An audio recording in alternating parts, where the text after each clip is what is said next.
Alright guys, today we got a box breaking. This is Monsters of Etharis from Grim Hollow by Ghostfire Gaming. I've not opened this yet. My son gave this to me, gosh, almost this was my Christmas present. My son was in the Marine Corps, and he got it from a buddy who accidentally bought 2 Kickstarters. He's like, well, I don't really need the second one. So he gave my son one, and he gave it to me for my Christmas gift about a year after it happened, and it's been sitting around waiting for me to open and film this video.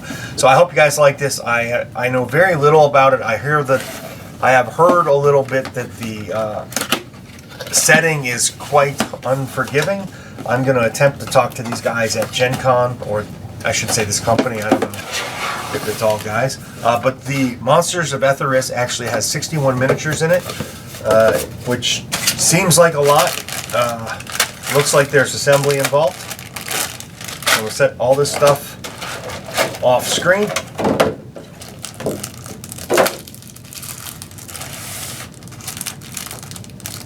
So here's the Monster Grimoire, if I can open it.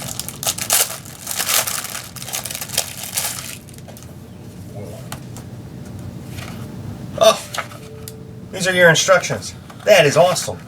Not too many companies do that. So there's cultists. Let's see what's in here. So we have, I'll zoom in on this.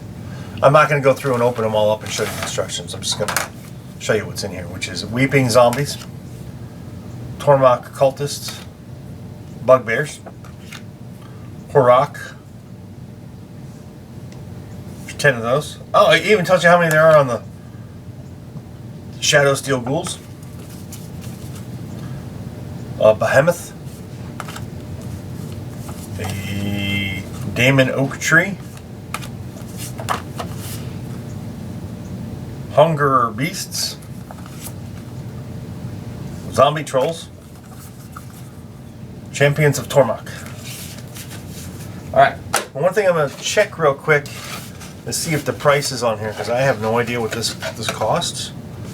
It was, like I said, it was a gift from my son. Alright, I'm just going to start tearing in and opening stuff up.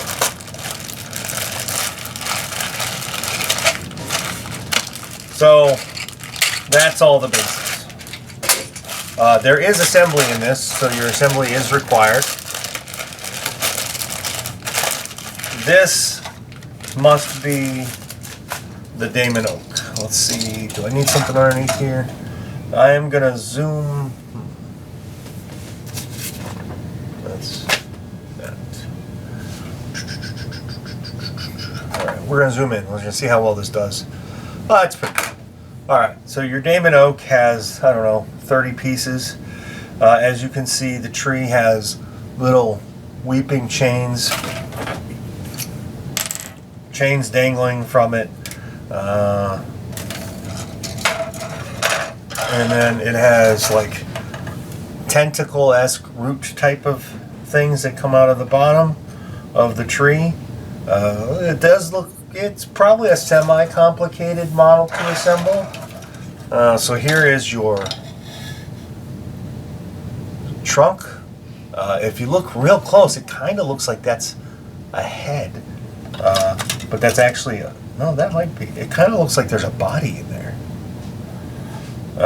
And then more tentacle in the trees and the chains, not the trains. I will put this in here. Next we'll look at the behemoth, because it's big. Alright, so perspective. Let's see here. Zoom out just a hair. That's an X-Acto knife. Those are the wings. About 8 inches for each wing. 6 maybe.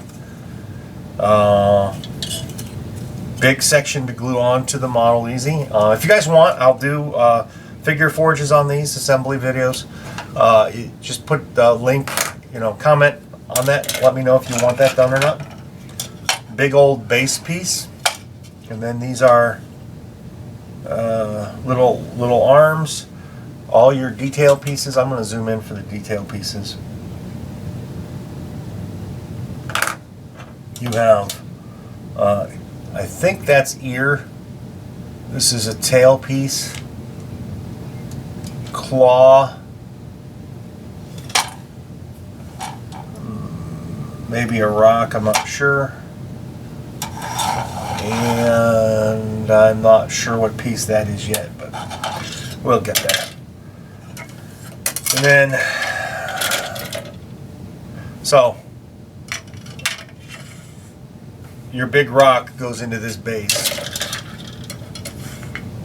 And then you have all of your, wow, this is really a neat design.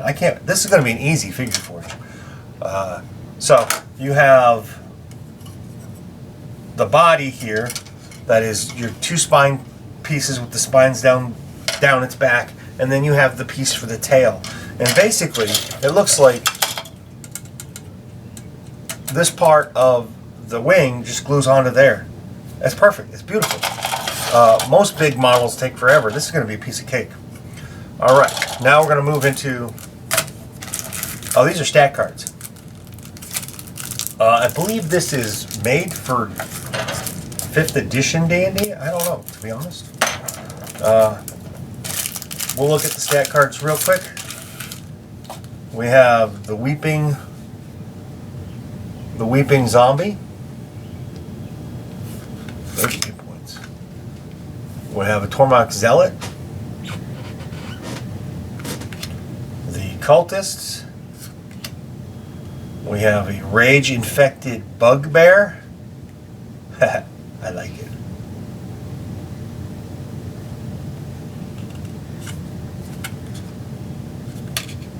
Oh, he's got 2 cards. We have the Hurok, 60 hit points, strength +3. You could use this for D&D or Pathfinder. Probably any D20, actually. We have an Elder Hurok.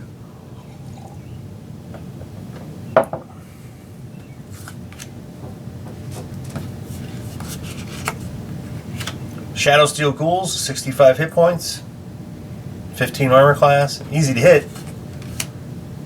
Champion of Tormach. Zombie Troll. Nice.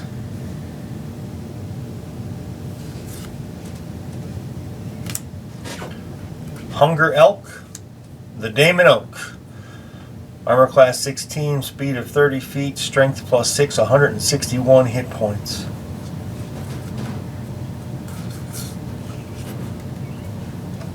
Oh, there's Daemon Oak Thrall. And the Behemoth has 257 hit points, armor class of 19, strength +2, dexterity +5. Wow. Moves 40 feet. It has a darkness aura. Oh. All right. Put that down. All right, we'll open up another one. I don't know if these are. Oh, come on. All right. Take a good look at these models and the quality of them. Gotta zoom in a little more. So I'm not sure which ones these are. They look kind of like zombies, but man, the detail is really pretty good on them. I mean, that's a tiny.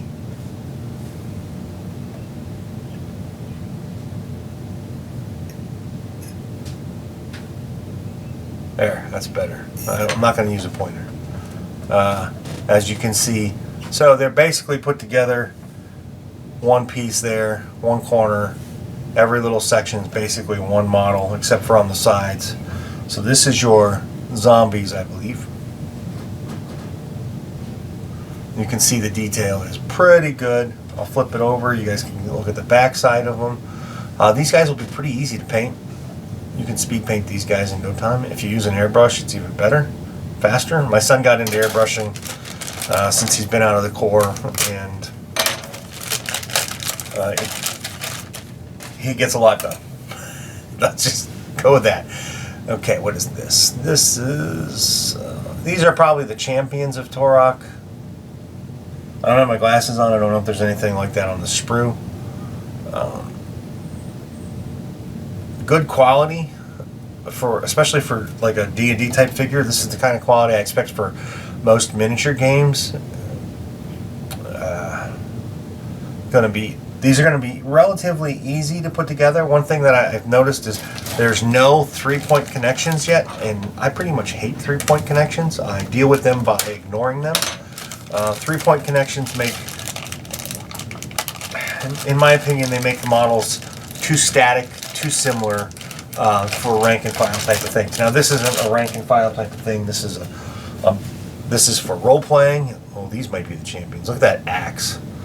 The shield is nice. That shield is really nice. It's got great detail. It's going to be, you're going to be able to do some great washing and highlighting and dry brushing with that. If you don't know how to paint, don't let these models intimidate you. Actually, I found a lot of times that more detail makes it easier to learn to paint. When I started painting 10 or 15 years ago, I didn't want to touch anything with detail. I wanted the simple models, and the simple models are actually, in my opinion, more challenging to paint.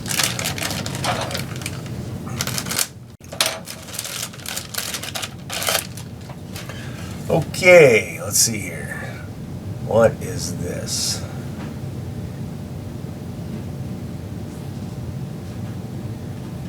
This must be the bugbears. They're kind of ugly.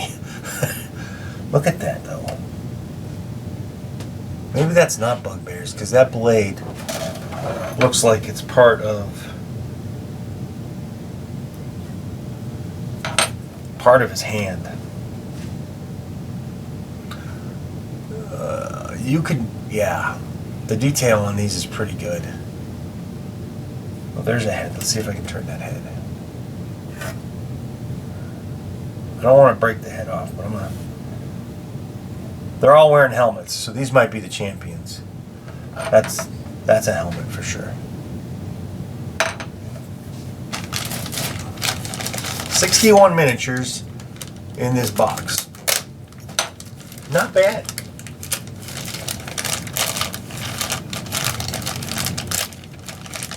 Again, I don't know how much it costs. Maybe that's something I can find out here in a little bit. Okay, so I'm not sure here. Who are the guys with the clubs?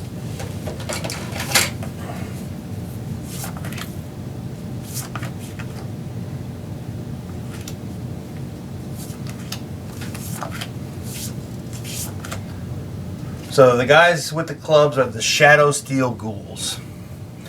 And the guys that have the sword as part of their hand, they were the Hurok. So the Shadow Steel Ghouls. Yeah, it makes sense. Oh, look at that bone. That'd be fun to paint. I can't wait to put these guys together. Again, like I said, if you guys want help assembling these, I mean, these are really good instructions that they send with them. Most companies don't do that. It's becoming more of a thing now than it used to be. But I will do these on camera if you guys ask. There we go. So these are the, what are they? Those guys. Oh man, I just saw it. These are the Hunger, nope, these aren't the Hunger Beasts. These are the champions of Tormach. So look at those big ball joints there for the wings. Good detail again. You might not be able to see it on the camera, but when you base coat these and then give them a light, their base color, and then like a wash or two, or just even you could probably get away with just dry brushing the wings, base coat it, do it the way you want, and then give it a black wash at the end. So look at this chain weapon. And the thing I noticed about their chain weapon is it's a lot of chain weapons when they're here are extremely difficult to or are extremely pliable and flexible, and they snap. That's not that flexible, but it can still snap. Look at this beautiful Morning Star-ish mace type of club. I think it's a mace. short little hand axe, that's pretty good. Good detail on the heads, the faces, right here and here. They did a good job of making them, I don't know, demonic looking in my opinion. Oh, this must be the zombie trolls.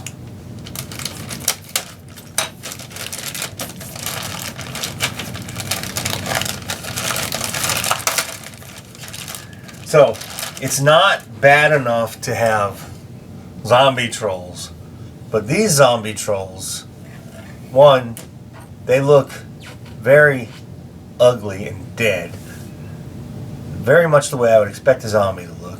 You have all these great detail pieces. Their torso's pretty good. Pretty darn good, actually. That one's going to be fun to paint. And then you have their shields and stuff if you want them. See all the little bullet holes here? Well, they're not really bullet holes. They're for arrows. What's this? And then you've got their base torso. Look at that. See, this is what I was saying. It's not bad enough to have zombie trolls, but you have zombie trolls with beastie weapons like this axe, this butcher's club, and this stone hammer. I like it. I'm glad my son did this for me. He's going to pay the price when he comes up across them in our game, because I'm the GM. I'm going to live. And then last we have the Hungerer Beasts, which I don't really know much about these guys yet. They're going to be a real easy construction. They kind of look undeadish, so maybe they are hungry for flesh. I really like that skull a lot. It kind of is bird vulture-esque. And then you have the different like tail pieces here, or maybe they're back spikes. I won't know until I look at the instructions. But you have different characters for the three different beasts. They put together. And then the fourth one is the one that gets the special head. These guys will be kind of fun to paint because you could do a lot with it. You might notice here, like, he's got ribs, exposed ribs, and things like that. So you can have a lot of fun painting these. You can go with a lot of different types of colors depending on what you want to do. You could go with whatever colors Grim Hollow chose to use, or you can go with your own color combinations. For example, you could make these like a fleshy, pinky kind of thing, like they're being torn apart and still alive with their muscles and their sinews and things like that. You can get very complicated with that kind of a paint job. And I think that's a tail, or maybe it's a mane for a head. I won't know until I start putting it together. Anyway, guys, thank you for watching. Inside this Grim Hollow box, you get 61 miniatures that are finely detailed, that you can use for your Dungeons and Dragons games, your Pathfinder games. Heck, you can even use it for things like Frostgrave if you wanted, and you're a miniatures gamer and you play Frostgrave. If you guys want to see the figure forges, please comment, like, subscribe, and share. Have a great day. Thank you for watching, guys. And I hope to talk to these guys at Gen Con. Hi, guys. Meet the Nibbles, who's gonna go down. She just decided not to go down my back, so we'll do this for her so she's comfy. Thanks for watching my video, and I appreciate it. Please hit the like button. And share it if you know somebody who might be interested. And of course, there's always Twitter and the Facebook thingy, and soon I have a newsletter coming. That'll be down there or in a link below, and my kitty cat loves that idea. So anyway, there was one more thing. Oh yeah, subscribe. Be a part of my community, our community. Let's make it grow together. See you guys at a con somewhere, or a local store, or if I'm driving through the country, maybe a game club. I don't know, you're not going to go knock down my camera. Bye, guys.